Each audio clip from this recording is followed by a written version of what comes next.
তো গাইস ওখানে একটা টোটোওয়ালাকে ধরে মারছে, সেই যে কলার ধরেছে।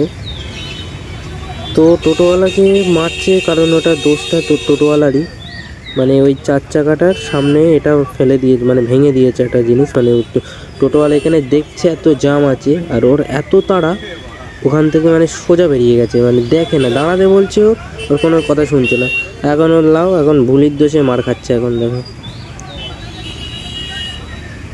আর এরা এত ভুলভাল কাজ করবে কেন ভাই? এত তাড়া কিসের তোদের? 2 মিনিট ওখানে দাঁড়ালে হয়ে যায় তো।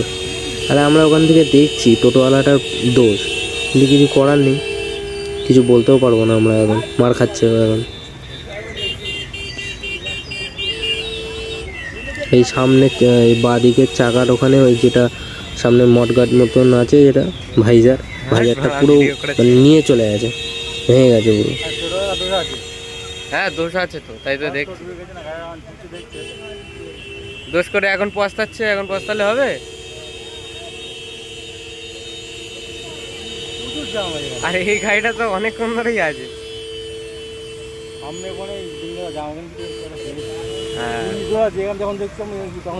আরে যে যেদিক দিয়ে পাচ্ছে সেদিক দিয়ে ঢুকিয়ে দিচ্ছে তো, মেন কথা।